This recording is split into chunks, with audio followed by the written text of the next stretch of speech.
What if some of the most important events of World War II were missions you've never heard about, buried in classified files and forgotten by history? These weren't just secret, they changed the outcome of the war, altered the course of nations, and saved thousands of lives. From fake armies and art theft to daring rescues behind enemy lines, these 5 real missions were so bold, so risky they sound like fiction. But they actually happened, and they changed everything.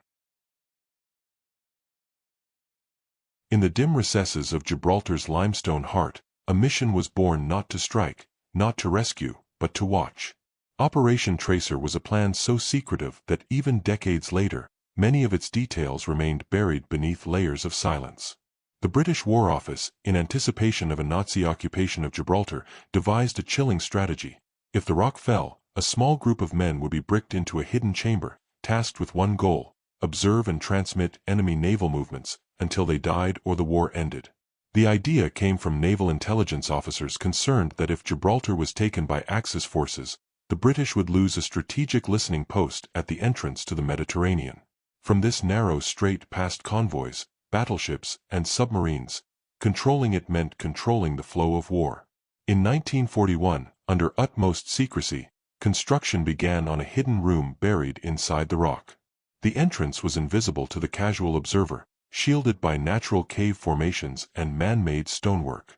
The chamber was small, only about 14 feet long and 6 feet wide, with a ceiling scarcely high enough to stand upright. It had no exit, no way out once sealed. It was not a bunker for defense. It was a tomb for surveillance. The team chosen for this bizarre and haunting task consisted of 6 men, 2 doctors, 3 wireless operators, and 1 commanding officer. Each man was selected not only for his skills, but for his psychological fortitude. They underwent months of specialized training, preparing for a life of isolation, silence, and secrecy. Inside the chamber, they would have limited rations, enough food and water to survive for up to a year. There were books, board games, and paper for letters they would never send. Ventilation was carefully engineered to allow airflow while minimizing sound or detection. 2 tiny observation slits carved into the cliff face gave them view of the bay and strait, just enough to track German naval activity and transmit coded messages back to Britain. Their mission would begin only if Gibraltar was captured. At that moment, British forces would brick the 6 men inside. Once sealed, there would be no escape. They were to remain in darkness, listening, watching, reporting. If discovered by the enemy, they were to destroy their radios and remain silent. If starved, they would die with the rock. But Operation Tracer was never activated. Gibraltar was never taken. The team disbanded, sworn to secrecy. The room was sealed not by stone and mortar, but by time and memory. For decades, the existence of Operation Tracer was denied. It became rumor, a tale among military historians and war conspiracy theorists. No one could find the hidden chamber. Even former personnel who had worked on Gibraltar's extensive network of wartime tunnels couldn't confirm its location. Then in 1997, 2 explorers, after years of searching, stumbled upon a concealed entrance high in the rock. Behind it, they found a small, dust-covered chamber with rusted bunks, an old bicycle-powered generator, and narrow slits facing out toward the sea. They had found the lost room. Graffiti on the walls, faded names and dates, hinted at its secretive past. In the years since, Operation Tracer has been acknowledged as one of the most extreme and selfless intelligence missions never carried out. Its volunteers prepared to live entombed, potentially dying in silence, with no recognition or guarantee their efforts would matter. There would be no medals for these men. No battlefield glory. Just solitude and a slow wait for history to pass them by. Their willingness to serve in such a role speaks to the kind of desperation and determination that defined the shadow wars of World War II.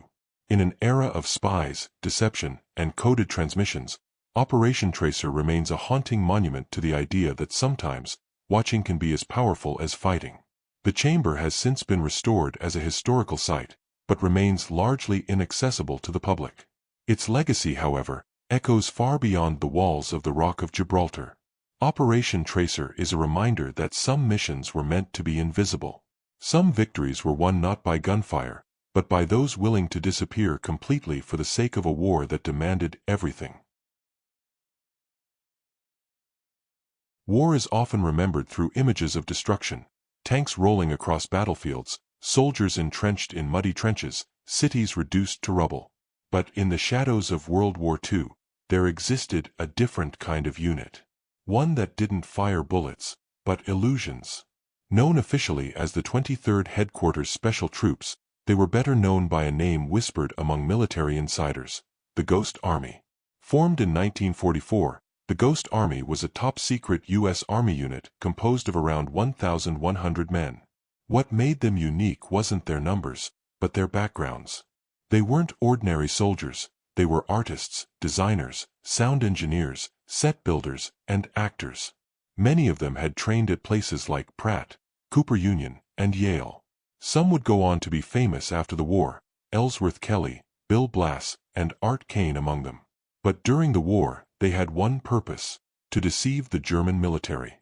The Ghost Army's primary weapon wasn't firepower. It was illusion. Their job was to impersonate large units of the U.S. Army using inflatable tanks, dummy aircraft, fake radio transmissions, and even sound effects. They were a mobile deception unit, able to simulate entire divisions, sometimes tricking the enemy into thinking 30,000 troops were massing in one place, when in reality it was just a few dozen men and some rubber tanks. The unit was divided into 4 main deception tactics: visual, sonic, radio, and atmosphere. Visual deception involved using inflatable tanks and artillery, rubber planes, and even fake camps complete with laundry lines and phony mess halls. They painted insignias on trucks, created false roads, and staged fake convoys, all designed to be spotted by enemy reconnaissance. Sonic deception was just as sophisticated. A team of sound engineers used large speakers mounted on jeeps to broadcast pre-recorded battle noises: trucks moving, troops shouting, artillery being repositioned. These recordings were engineered at Bell Labs and could be played in loops that sounded entirely realistic, echoing across the countryside for up to 15 miles. Then there was radio deception. Operators mimicked the communication style of real units, using what they called spoof radio. They'd intercept messages, copy the rhythm and slang of known operators, and simulate radio traffic from large formations. To the Germans, it sounded like divisions were forming where there were none. Finally, there was the atmosphere, the human element.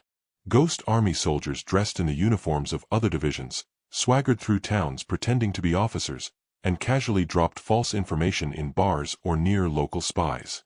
Every detail was designed to sell the illusion.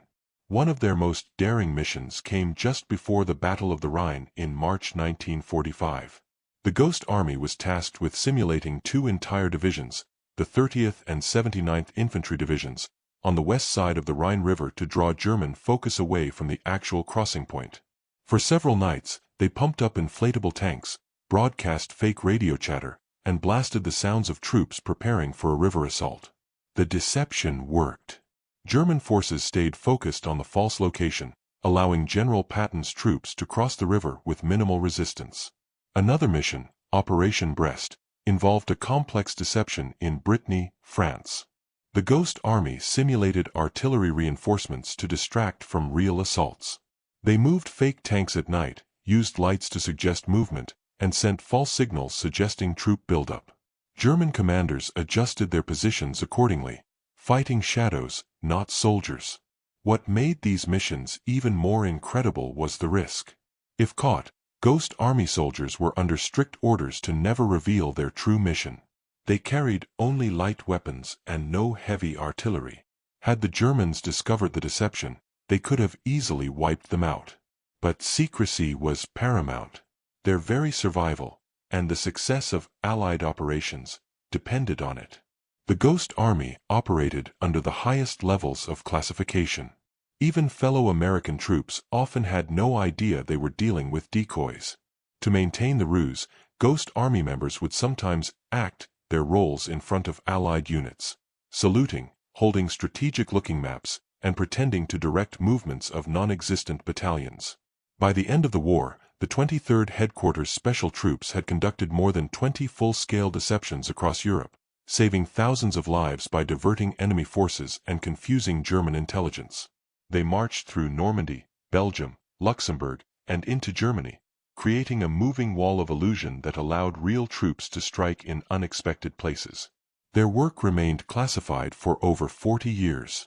When the Ghost Army's operations were finally declassified in the 1990s, historians were stunned by the level of ingenuity and creativity.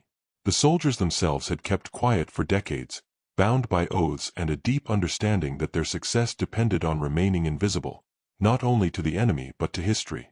Today, the legacy of the Ghost Army lives on in art, documentaries, and even military strategy textbooks. Their blend of psychology, performance, and tactical deception was ahead of its time.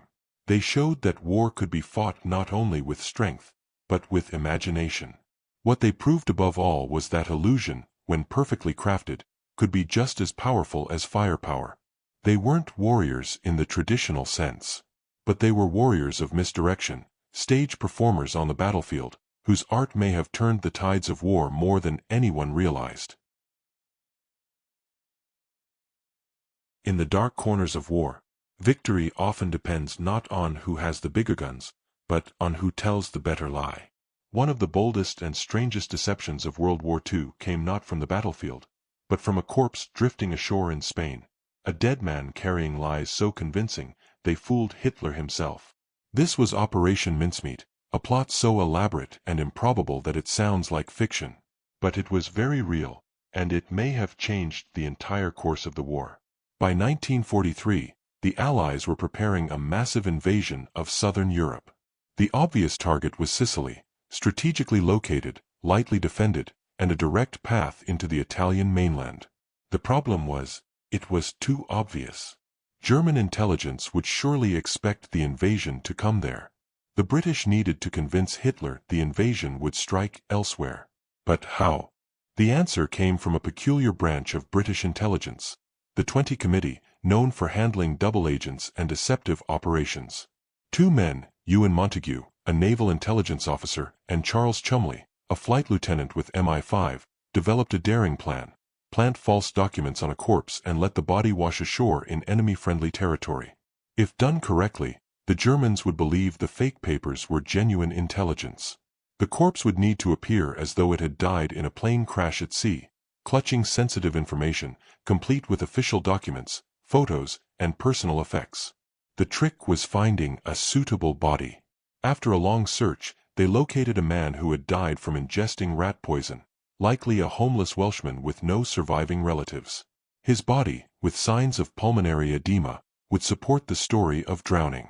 He was given a new identity: Major William Martin, of the Royal Marines. Montague and Chumley crafted every detail of Martin's fake life. He had a fiancée named Pam, represented by a real photograph of a MI5 secretary and fake love letters. His pockets held a theater ticket stub, keys, receipts, and even a bill for a new shirt. Every item was designed to build the illusion of a real person. The key element, however, was a briefcase chained to his wrist. Inside was a series of documents, including a letter from British military command indicating that the Allies would launch attacks on Greece and Sardinia, not Sicily. The hope was that if the body was found by Axis-friendly authorities in neutral Spain, the Germans would intercept the documents and shift their defenses away from the true target. In April 1943, a British submarine surfaced off the coast of Huelva, Spain, under cover of darkness. They placed the corpse in the water, along with a life jacket, letting it drift ashore. Within hours, Spanish fishermen discovered the body and reported it to local authorities. Spain, though officially neutral, was known to have strong ties to German intelligence. The British embassy in Spain pretended to be concerned, demanding the return of the briefcase, all the while hoping it had already been copied. Their gamble paid off. The documents were secretly photographed and passed to German intelligence. The Spanish even returned the briefcase to the British, who verified, through careful examination, that the contents had been tampered with. Back in Berlin, the information caused a stir. Hitler himself believed the documents were real. He diverted several panzer divisions to Greece, reinforcing defenses across the Balkans and Sardinia. The German High Command concluded that the Allied assault on Sicily was a feint and that the real strike would come elsewhere. It was one of the greatest intelligence blunders the Nazis would make. On July 9, 1943, the Allies invaded Sicily. Though the island was still defended, it fell far more quickly than expected. The Germans had not committed their strongest units there. Instead, they were waiting for an attack that would never come. Historians later estimated that Operation Mincemeat may have saved thousands of Allied lives and shortened the Italian campaign significantly. Even after the war, Operation Mincemeat remained shrouded in secrecy. The body was buried in Huelva under the name William Martin, with full military honors. Only decades later did the truth emerge, that the grave belonged not to a British officer, but to a man who died anonymously in London. His death became one of the most effective weapons of deception in modern history. For those who planned the operation, success depended on a deep understanding of how people think. The documents had to be just plausible enough to be believed, the errors small enough to seem natural. Had the Germans suspected even one detail was fake, a stamp out of place, a date misaligned, the entire plan could have unraveled. Operation Mincemeat is now considered a textbook example of psychological warfare. It wasn't the first deception of the war, but it was among the most elegant, an operation that required no violence, only a body, a story, and the willingness to gamble on the enemy's belief in coincidence. In modern intelligence circles, Mincemeat is still referenced as a masterclass in human manipulation. It demonstrates that in war, as in life, people are often more willing to believe what confirms their fears or hopes. The Germans feared a Balkan invasion, and the British gave them just enough reason to believe it was true. The man who never lived, who never fought, and who never drew a breath under the name William Martin, became a silent warrior in one of the most important deception operations of the 20th century.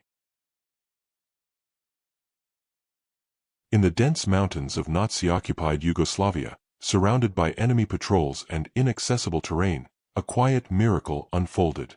It was an operation born not of brute force, but of coordination, trust, and the unlikeliest of alliances.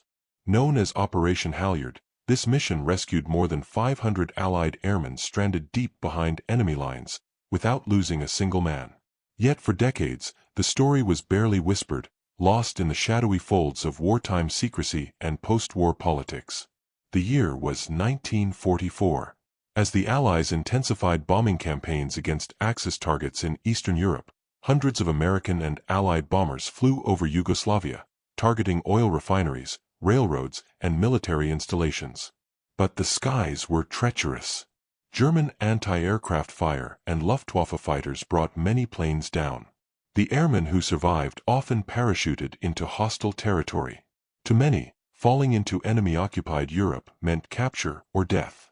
But in the rugged hills of Serbia, they found something unexpected: salvation. The local Serbian resistance group, the Chetniks, led by General Draza Mihailovic, took these airmen in. At great risk, villagers hid the downed flyers in barns, caves, and homes, moving them under cover of darkness to prevent German discovery.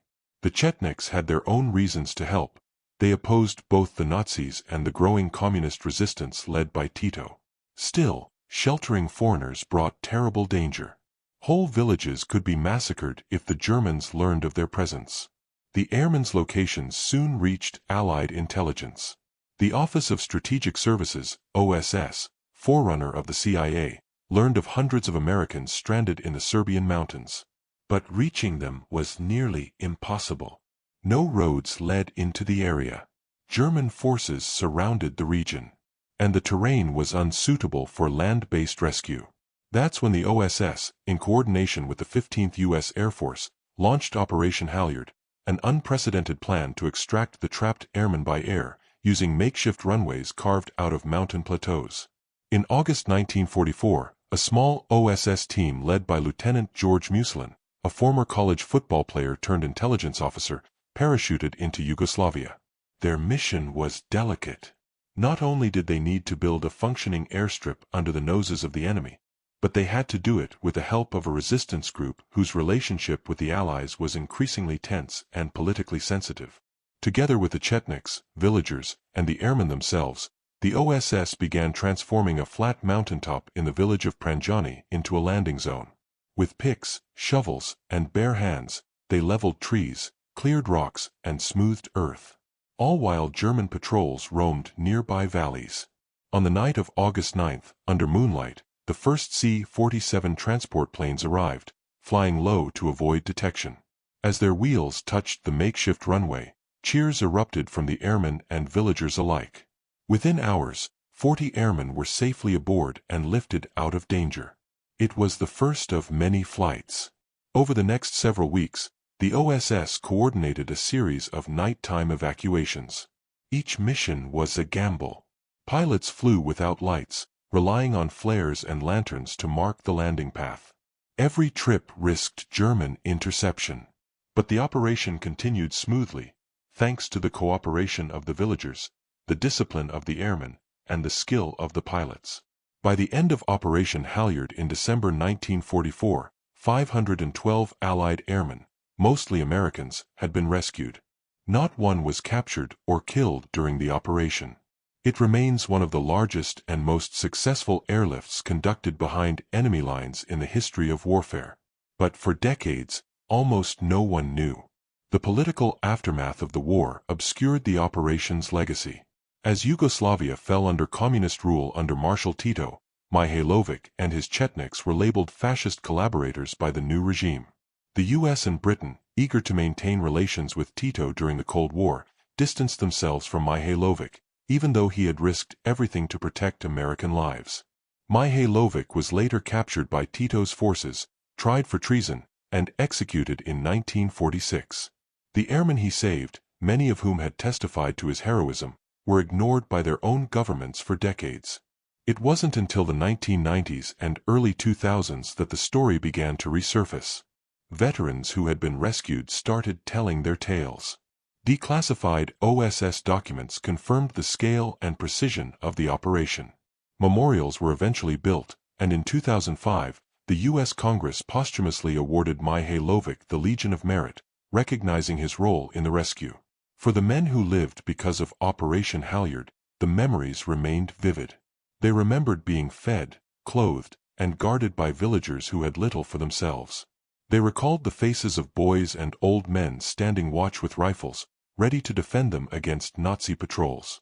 And they never forgot the feeling of those propellers slicing through the night as they were lifted home. Operation Halyard is a tale of courage in the face of overwhelming odds.